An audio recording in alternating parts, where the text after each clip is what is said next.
During the month of Family Month, we had hundreds of powerful stories of reconciliation between family members and individuals taking practical steps to have healthier families. We had a dad at one of our campuses who has been navigating a divorce but knew it was important to keep his kids in church. Turns out it's exactly what he needed as well. As he's been healing and putting in the work, staying connected at church has kept him grounded and has been a highlight each week and in the lives of his kids.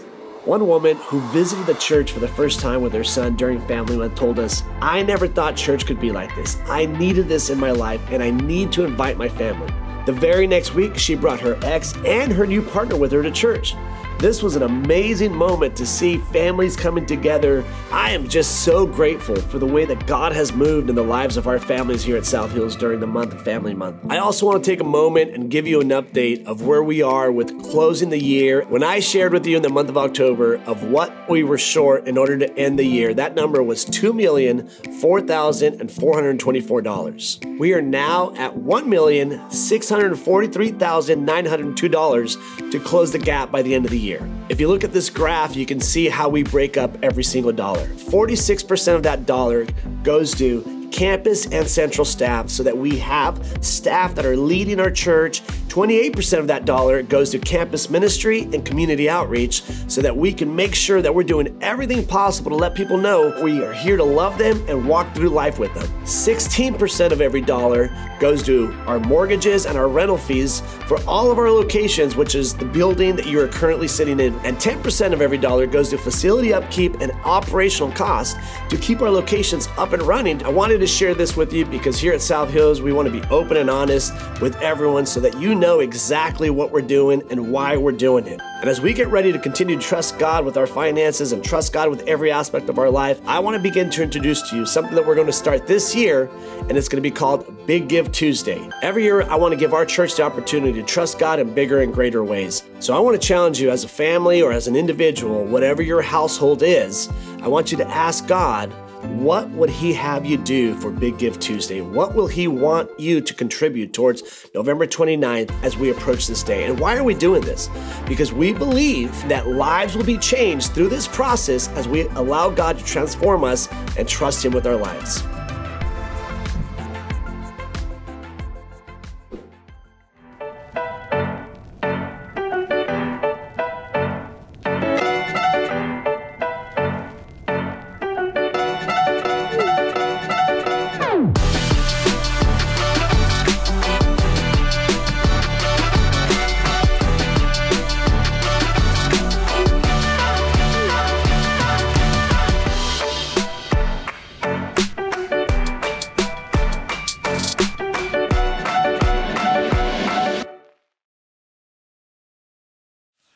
So last week we kicked off this series where we're talking about money and more specifically what it means to actually be blessed. And maybe most importantly, how do we move our lives into the places and the spaces where we're actually experiencing what it means to be blessed. Now, if you weren't here, I do want to encourage you to go back and check it out and listen. It really sets the stage for the whole series.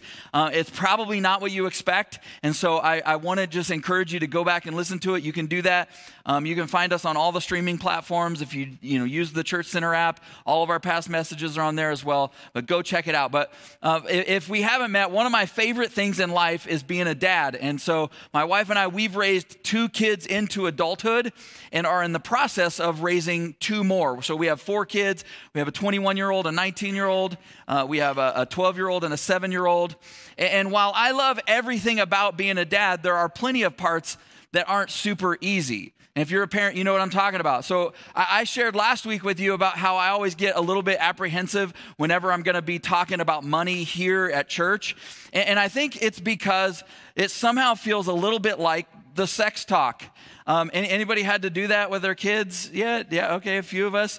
I've had to do it a couple of times. I'm getting ready to have to do it for the 3rd time. But it's the talk that no parent wants to have with their kid, right? And by the time they do, it's too late, and the kid already knows more than the parent, and there's just kind of an awkward conversation. And so, yeah, this always feels a little bit like that for me, because this is the talk that you never want to have in a spiritual context, because money feels so unspiritual. But as we're going to see again today, while money doesn't feel like it is profoundly and deeply spiritual.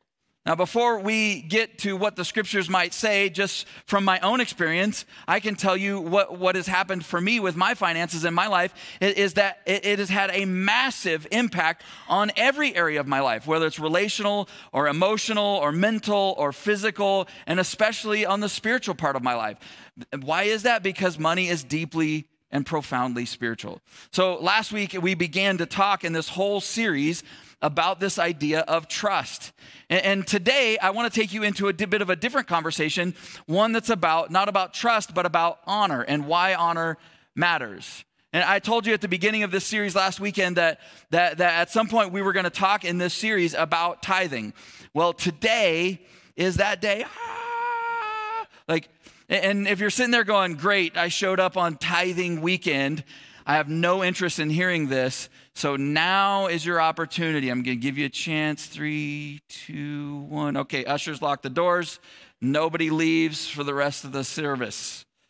But seriously, as we get going, part of what makes this conversation really, really challenging, at least for me on my end, is that the last thing I'd ever want anybody to feel, whether you're a guest or you've been attending the entire 2 years we've been at campus, is that I'd want that somehow we want something from you, or that you would feel guilted or coerced in some way. And I can promise you, and if you are new around here, you can find people who have been around for a little while, and they can tell you that this is true, that there's no ulterior motive here. Right? Instead, my goal today is to do the opposite, that even if you do feel at moments challenged or uncomfortable at some point, that you would sense and know that we actually want something for you, that God wants blessing for you. Now, if you're in the room and you are not a follower of Jesus, you're not a believer, I just want to say right up front, like, you're off the hook. Like, none of this really applies to you. And even if you kind of fall into that category, I want you to know, like, there's probably a lot that you can get out of this and that I think that you would find helpful. And so we're going to talk this morning about tithing, but it's primarily going to be towards the end of the service, because no matter what you think about it or feel about it, it's not a really super complicated idea to understand. It's not always easy to practice, but it's pretty straightforward and easy to understand what it is.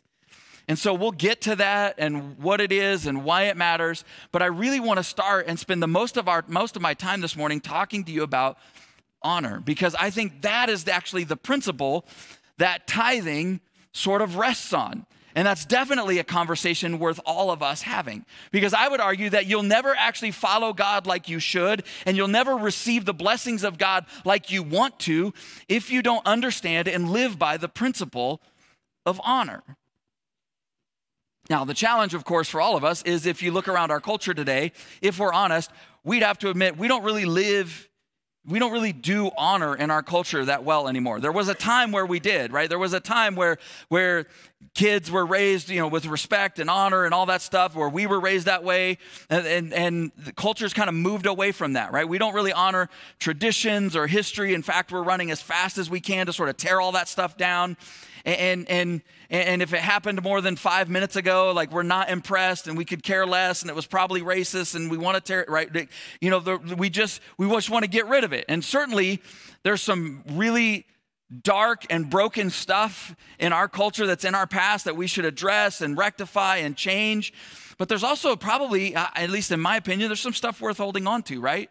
But we've just kind of reached the point in our culture where there's nothing left to believe in anymore. There's nothing honorable really left. There's no honorable institutions or honorable people. And cynicism and sarcasm and snark are sort of the languages of the day, right? They're in our TV shows. They're in our humor. It's certainly the main currency of the internet. Like, they permeate every interaction. And so because we live in this culture of dishonor, it means we have to work really, really hard to understand and establish what honor is and what it looks like with ourselves and with each other, and certainly when it comes to us and God. Now, this might not seem or feel like that big of a deal to you, but it should. It should be a big deal to us, because it's a big deal to God. It's all over the scriptures. In fact, in the New Testament, there was a church in a city called Corinth, and the people in that church were having a really hard time, and they were fighting and arguing over a whole bunch of stuff. And one of the things that they were fighting and arguing over was what to do about these sort of cultural and religious rules about what you can and can't eat, or what you can and can't drink. And now that they're all sort of following Jesus, because a lot of them were Jews, and they're coming out of Judaism, and then there's Gentiles coming in, and they don't all have the same sort of observances and rules, and they're trying to figure all of that out. And so it became very conflict intensive. And so the Apostle Paul, who helped plant that church, writes a letter back to them, and that letter is in the New Testament for us. And he decides to weigh in, and he uses this really narrow sort of argument about food and drink in this situation to point to this much broader and larger principle. Look at what he says in 1 Corinthians chapter 10, verse 31. He says, "When you eat or drink or do anything else, always do it to honor God." And so he's going, look, eat certain foods and meats or don't. Drink certain kinds of drinks or don't. But then he zooms out and he says, when you do anything else, and that's a pretty big bucket, right? I mean, literally everything in our lives fits in that bucket. Whatever you do, he's going, whatever you do, always, he uses the word always do it all to honor God. This is a big deal in your relationships, at work, in your business, the way you treat your boss, the way you treat your neighbors, the way you treat your family and your friends and your frenemies, and yes, the way that you handle and spend and respond to money. Do it all to honor God. Now, this is the guiding principle for a life that's connected to God, is this: no matter what you do, no matter who you are, always do it to honor God. See, this is bigger than money and finances, but can I just tell you something real quick? If this idea applies and includes, applies to and includes what those people in that letter were eating and drinking in that church, it certainly applies to what we do with our resources, right? If what they ate and the way they ate it was a matter of honoring God or not, certainly what you and I do with all the money and resources that God has given us is a matter of honoring God or not. Honoring God is definitely greater than our personal finances, but it's certainly not less than them. Now, this has been something that's been a big deal to God from the very beginning. So there's a story in the Old Testament that goes all the way back to the very beginning of Genesis with the very first family where this comes up. And that's where I want to spend the bulk of the rest of our time, is like reading this story and talking about what happened in this story. So Genesis chapter 4, verse 1. It says this. It says, Adam made love to his wife Eve. So it's starting off on a good note. And she became pregnant and gave birth to Cain. And she said, with the help of the Lord, I have brought forth a man. Now, this has nothing to do with my sermon, but I'm going to stop here and make a couple of comments because I can't help myself. So Adam and Eve, they got busy, and Eve became pregnant and had a baby boy, and she named him Cain. And when she has a baby, she says, with the help of the Lord, I brought forth a man. And I'm like, wait. Like, Adam gets her pregnant, and she doesn't mention him at all. She gives herself and God all the credit. That's kind of messed up. Like, if I'm Adam, I'd be like, I don't know. I mean, I was in the room when you got pregnant. Like, I don't know if that factors in or not. Like, I was there. Also, I think that's just kind of a funny thing to say. With the Lord's help, I brought forth a man. So ladies, if you're in your childbearing days, they're still ahead of you. Please, if you're pregnant and you have a son, may the first thing that you say after he's born is just say, with the Lord's help, I have brought forth a man. And just watch everybody look very confused. It would be awesome. But here's the point of this first verse. This moment actually gives us a peek into their mindset. Right? They believed that everything that was good in their lives was a gift from God. And because Adam and Eve, the parents, believed that actually becomes something that their kids, Cain and Abel, pick up on. So it goes on in Genesis chapter 4, verse 2, it reads this way. It says, later she gave birth to his brother Abel. Now Abel kept flocks and Cain worked the soil. And in the course of time, Cain brought some of the fruits of the soil as an offering to the Lord, and Abel also brought a gift, the best portions of the firstborn lambs from his flock. Pause for just a second. Just a quick aside. This is about as early on in human history in terms of the scriptures that in the human story as you can get. And I find it fascinating, like how quickly did we tire of eating salad and veggies, right? Because in order for Abel to know the best portions of the lamb, he would have had to have tasted and tried the best portions of the lamb. Literally, it's like, you guys are going to eat veggies, and what if we killed that thing and ate it? That would be delicious. So the Lord looked with favor, it goes on, the Lord looked with favor, or that's just another word with blessing, on Abel and his offering, but on Cain and his offering, he did not look with favor. So Cain was very angry, and his face was downcast, and the Lord said to Cain, why are you angry? Why is your face downcast? If you do what is right, will you not be accepted? What a great question. But if you do not do what is right, sin is crouching at your door. It desires to have you, but you must rule over it. Now, Cain said to his brother Abel, let's go. This is just such a funny, there's no time, right? God's like, if you do what's right, won't you be accepted? And if you don't, like sin's crouching at the door and it's going to take you. And he's like, yeah, all right. Hey, Abel, you want to go out in a field? And he goes out into a field. And while they're there in the field, Cain attacks his brother Abel and killed him. And then the Lord said to Cain, where is your brother Abel? I don't know, he replied. Am I my brother's keeper? And the Lord said, what have you done? Listen, your brother's blood cries out to me from the ground. Now you are under a curse and driven from the ground, which opened its mouth to receive your brother's blood from your hand. When you work the ground, it will no longer yield its crops for you. You will be a restless wanderer on the earth. So, Cain's a farmer. Abel keeps the flocks. They both decide that they're going to bring something to give back to God. Now, by the way, at this point in history, in this point in the story, in this point in the scriptures, there's no law, there's no rule that says they have to do that. This is all way before that. It's just their response to the goodness that God has put in their lives. It's their response that they learned from their parents, right? So why does God then reject one and not the other? Why does God bless one and not the other? Is it because he prefers barbecue over veggies? Probably not. It has to do with honor. It has to do with order. See, we don't always like it, right? But order matters. And it's true in all kinds of ways. Even if you're just sort of like a free spirit, go with the flow, you don't have plans, it doesn't matter. Order doesn't matter to you.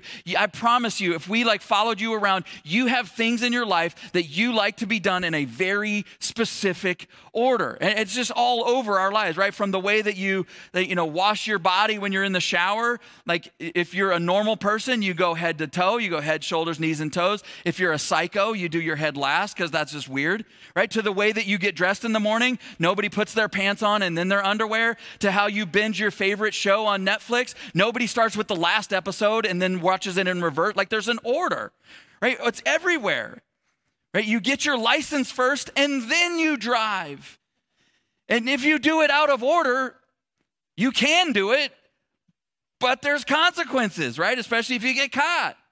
You probably have a morning ritual, things that happen in a certain order in your life when you get up. Maybe you have the rule like, don't talk to me until I've had my coffee. And again, they can do it out of order. They can talk to you before they've had your coffee, but there's going to be consequences, right? When you do something out of order. And here's the thing. Honor is about order. That the order that we do things in matters because it communicates priority. Now, the language in the story that we read, it's not accidental, it's not incidental. It tells us that in the course of time, Cain brought an offering. And then also says, Abel brought the best portions of his firstborn lambs. So they both gave, but they didn't give the same thing in the same order at the same time. Abel gave God his best first. Cain ended up giving God his leftovers when he got around to it. Now, here's why order matters. Because we're limited beings. You only have so much time, so much energy, so much relational capacity, and yes, so much financial capacity. You only have so much resource, so much money, which means that you have to decide. You have to put your life and your resources, you have to prioritize. You have to decide what's important. Your priorities are driven by your values because what we value, we prioritize. Right? In your relationships, you can't treat all people equally. There's a priority to relationship, whether it's your spouse and your kids and everybody else, second or however you do it, there's some sort of order and priority. You invest more in some relationships than you do with others. The order matters. And you honor the most important people in your life first. And here's the deal. See, if we're going to actually step into the place where we experience God's blessing, whatever that looks like and whatever that is and whatever that means, that living blessed is actually means that we acknowledge God as our priority and our provider by giving him our best first. So what does that actually mean to be blessed? Well, I love how a guy, Mark Batterson, describes it. He described it this way. This is fantastic. He says, the blessing of God isn't easy to quantify or qualify. It is tangible and intangible. It's timely and timeless. It is universally offered to everyone, but it is also as unique as your fingerprint. Some blessings are as simple and straightforward as the sunrise. Others are more difficult to discern, like the blessing that's in brokenness. But of this I am certain, that the blessing of God is the solution to your biggest problem. It's the answer to your boldest prayer, and it's the fulfillment of your bravest dream. Wow, I love that. See, God actually rejected what Cain gave. By the way, he didn't reject Cain. He just rejected what he gave. But he rejected what he gave because of the order in which he gave it. Why? Because honor matters to God, because God doesn't want our leftovers. And so how does Cain react in the story? Well, he reacts the way we would, right? He gets angry. He's frustrated. And is he frustrated at himself? Of course not. He's angry and frustrated at God, but you can't go out and take it out on God. So he directs all of his anger and rage at his brother. Now, this part is really telling and instructive for us because honor isn't just about order. Honor's about attitude. Like, have you ever had a moment in your life where you've done the thing that you were supposed to do and you were faking a smile the whole time and faking a good attitude, but underneath your breath you were cursing that person and that job and that thing the whole time? Like one of us. You guys are liars, all right? See, the truth is it's not just what you do, because you and I can believe the right things and even do a lot of the right things, but in your heart you can be in a completely different place. Right? In fact, like we actually have a name in our culture for that. We call it virtue signaling, where we don't really care about this thing, but I'm going to pretend to care about this thing so that everybody thinks I'm a good person, right? And as much as we all hate that, there's some level of just reality that we all participate in that. But here's the deal. It's not just wrong to do the wrong things. It's wrong to do the right things for the wrong reasons or the wrong motivations. And there's actually a lot of us Christians that kind of look the part, right? But we're actually not living for God, we're living for ourselves. And this isn't anything new. In fact, God actually was addressing his people 1,500 years ago in the book of Isaiah and the prophet. And he says this, he says, you honor me with your lips, but your heart is far away. Your heart is far from me. See, the truth is it's impossible to give. But it is possible for you to give and your heart be far from God. But he's after more than just our behavior. He's actually after our heart. Jesus said it this way in Matthew chapter 6, verse 21. He says, for where your treasure is, there your heart will be also. What's he talking about? He's talking about order. He's talking about attitude. He's talking about heart. When I honor God with my finances, it means that I give in a way that's connected to who I actually am, to my heart. That's why the Apostle Paul says things like, and you've probably heard this verse, that God loves a cheerful giver. that if you're just going to grit your teeth and be angry about it, he's like, keep your money, right? Because I care more about what's going on inside of you. When you honor God with your first and your best, what you're really doing is giving the first and best of your heart. And that is what God is after. He doesn't need or want your money. Let's be honest. No matter what you believe, if there is a God and he wanted your money, he'd just take it, right? This is bigger and deeper and more profound than that. It's about honor. It's about your heart. Honor is about order. It's about our attitude, but honor is also about action. It has to be more than actions. That's where the heart piece come in, but it can't be less than actions. Honor without actions isn't honor. If you can't point to a physical, tangible way that you're honoring someone, you're probably not honoring them.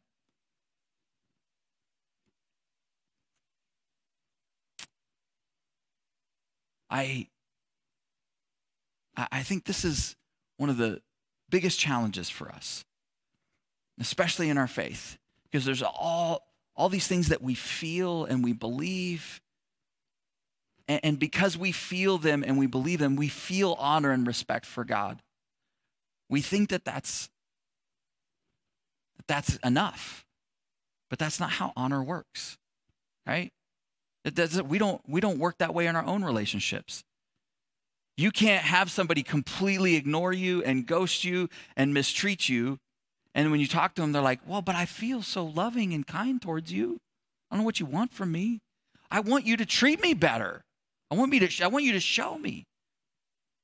I hate admitting it, but if I'm honest, I like the idea of putting God first, but my practice is usually to put myself first. And think about it this way. There's really only 5 things that you can do with money. You can spend it, you can repay debt, you can pay taxes, you can save it, or you can give it. There's only 5 things. Those 5 things is really all you can do with it. And which, as it turns out, that's kind of the order that most of us live and ultimately give in, right? Right? We spend it first, we repay debt, we pay taxes, we save it, and then if there's anything left over, we sort of give it. And if that's the case, if that's like how we live, what that means is, right, the order of our priority is, well, it's me, and then we repay debt. Well, that's past me because I went into debt for the things I wanted back then, and now I got to pay for them. Then there's the government, and then there's future me that I'm saving for. And finally, if we get around to it, then it's God and or others. And honestly, even if you're not a person of faith, no matter what your belief system is, if that's the way that we live, where it's me, past me, government, future me, and then maybe a little bit left over for God and others, that's a pretty embarrassing indictment on how we live. Because we would all say, well, no, but I'm a generous person. Not if that's the way you live. But honestly, if you're not a Christian, that's your prerogative. You can live that way. But if we are followers of Jesus and we live this way, it's problematic in all kinds of ways, not the least of which it really makes us hypocrites. Because we will all inevitably hit financial situation where there's some pressure, right? Whether it's you lost a job, you took a pay decrease, you need to sell a house, you need to get off from underneath something, your car broke down, you got unexpected bills, somebody got sick, and now you got all this stuff to pay for. And when that happens, what will you do? You will pray. Because that's what we do. But if we live like this and order our finances that way and then pray when we need help or things get tight, that is literally the definition of being a hypocrite. Because what we're essentially saying is, God, now that things aren't going really how I wanted them to go, I'd like to invite you into my finances. I wanted you to stay out before, and when things are better, I'll probably kick you out again. But right now, when things are tight, I really would like to invite you into the conversation. This is when I really would want you to get involved. And it's not that you shouldn't pray when you need help. Of course you should. But you should invite God into the conversation right now. You should honor him with the order and with your attitude and with your actions now. Because here's the deal, you guys. God doesn't need us to put him first. He is first, whether we acknowledge it or not. He doesn't need us to give. We need us to give. That's why things turned out so poorly for Cain. That's maybe the most tragic part of his story. It didn't have to turn out that way, but like it could have went completely different. Now, I don't want you to mishear me. Like, I'm not saying like if you don't honor God with your finances, you're probably on the verge of murdering your brother. It's not what I'm saying. But God tried to warn him. God was going, look, when your heart and your life and your desires are unchecked, when you honor no one but yourself, when you live a life that begins and ends with you, there's nothing but destruction and heartache and brokenness down that path, both for you and the people around you.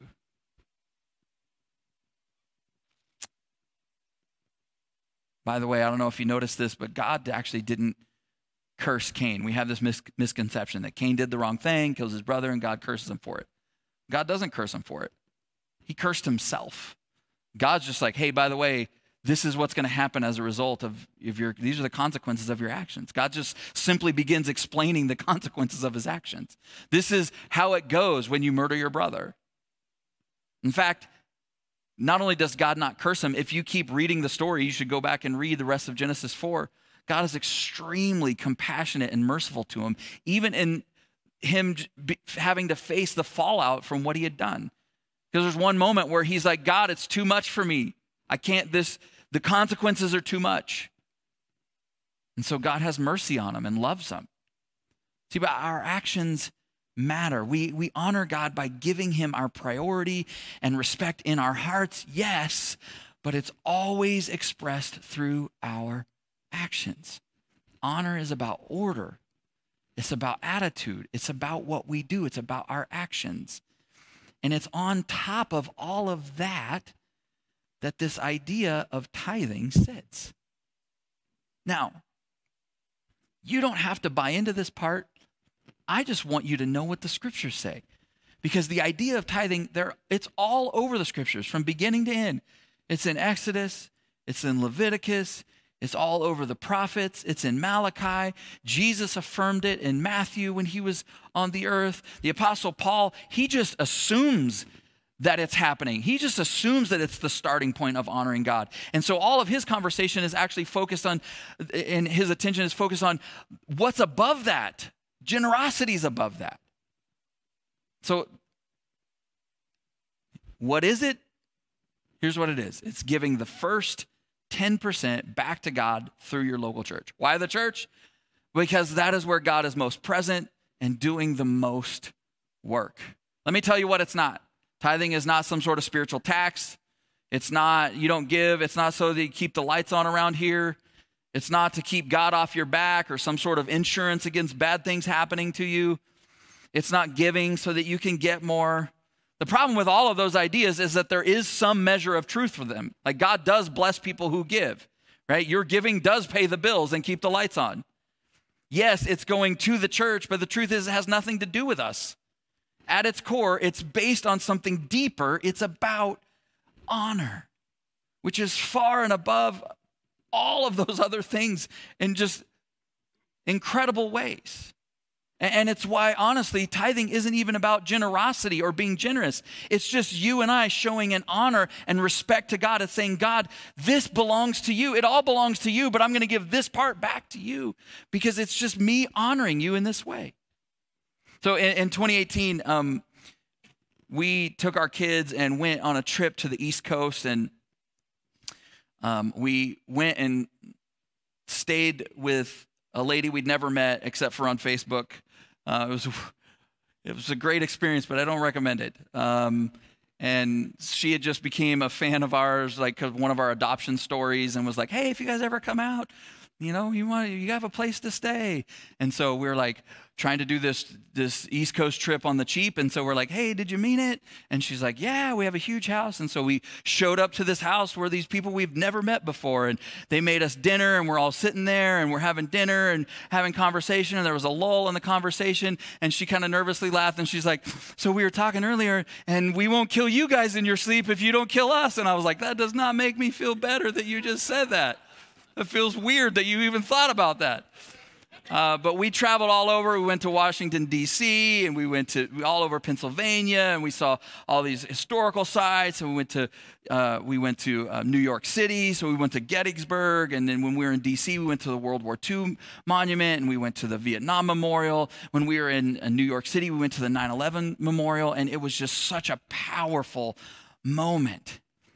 Because there's something sacred, right? There's something about those sacred places, those memorials, those monuments, those places of honor and reverence.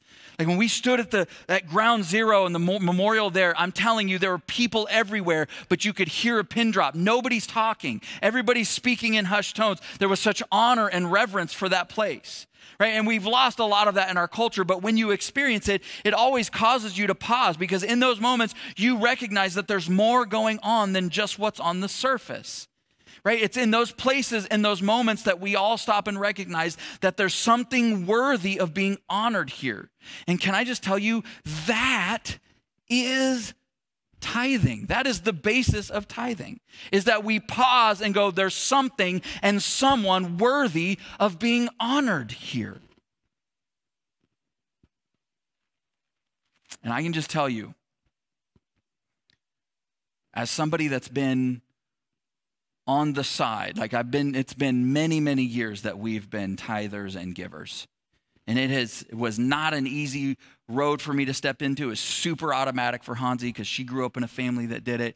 And I grew up in a family that believed in it but didn't do it because we were broke all the time. And so I grew up believing that we should do it, but really struggled to do it.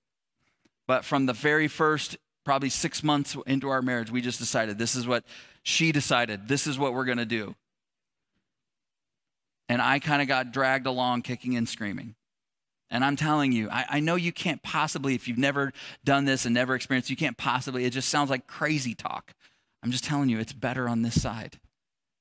It's looking back at all that God has done and all that he's given and the blessing that Mark Batterson stuff of the answer to problems and the answer to prayers and the solution to problems and your bravest dream, all of that stuff's all true and real. So here's my favorite part of the Cain and Abel story, and I'm almost done. So God said to Cain in verse 7, if you do, there's that action part, if you do what is right, will you not be accepted? Will you not be blessed, Cain? If you move into this place of honor, would you not be blessed? You know what that means? It means that God has an agenda. And his agenda is that he's pre-decided about you. He's not going, I wonder what I feel about those people. I'm not really sure. No. He's decided that he created you in his image. He created you in his likeness. He's already decided that he wants you to experience his goodness and his favor and his blessing. He's already decided that he wants to take you into a life filled with meaning and joy and hope and love and life. God's not trying to figure out what to decide about you. He's already decided his agenda is you. He's already decided he has chosen blessing for you. We're the only ones that can screw that up. We're the only ones that can move ourselves and our lives out away from God's love and favor and blessing. See, it's not about money. It really isn't. It's about honor. It's about order. It's about attitude. It's about actions. So my question for you this morning is how, right? That's a question of not a feeling, but what do you do? How do you honor God with your finances? What is it that you do? You just sort of tip him every once in a while? Is that really honor? No matter where you're at, what is it that you need to rearrange in your life to begin to step into that place where you regularly prioritize percentage giving with every paycheck, where you regularly prioritize honoring God? Will you put him first, or will you just Say that he's first. Now, my encouragement to you, and I know this is complicated and messy, and all of our finances are all over the place, and the economy and inflation, I know all of that. That's why last week, you should go listen to last week's message, because last week was about trust. But just start somewhere. Start somewhere. The good news is that everything you give to God grows. Your heart, your life, your family, your finance, anything you place in God's hands, it gets healthier and it grows. Begin by trusting God, and then start with honoring God, and watch how your life will expand and increase in ways that you could never possibly imagine.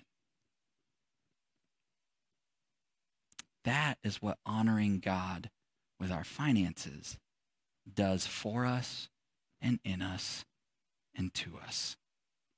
Let's pray.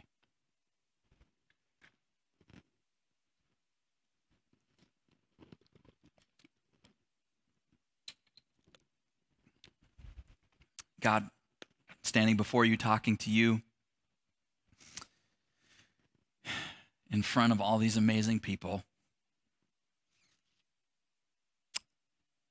And I did my best. Lord, you know my heart. I don't want anything from anybody in this room. And so, God, if there's something that I said that was out of order, something that I said that wasn't quite right, something that I said that doesn't line up with the scriptures and isn't true, God, I pray all of that would just slip away. But what you are saying to us through the scriptures, what your presence and your spirit is speaking to us. Lord, all of us, there may be some of us sitting here sort of regretting that we were here this morning because we came on a day about giving and tithing. But the truth is, there are no accidents when we live our lives for you. Every single step we take in our life is ordered from God. And so there's something about us and our lives that you had us here this morning for this conversation. And so, Lord, we don't want to rush off. We don't want to be angry. We don't want to respond like Cain, because it feels so oppressive to us that you would invite us into an order that you created. Lord, we just want to respond with humility wherever we're at. God, I pray there'd be no shame, no condemnation, no guilt, none of that.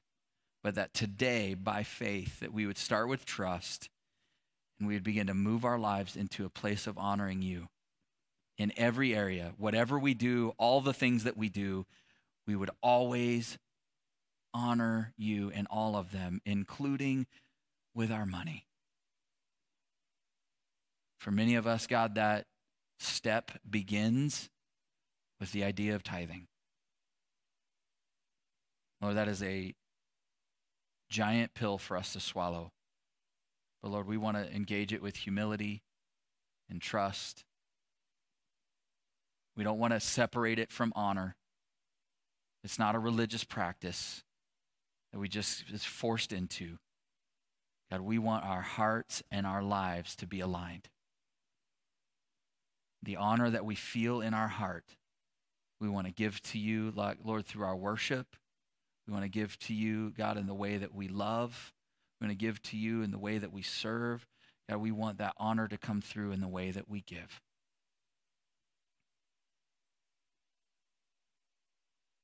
So, would you have a conversation with us about the things that we need to rearrange, the adjustments maybe we need to make, the steps that we can take, just to begin to move our life more towards honor, towards trusting you with giving, with tithing.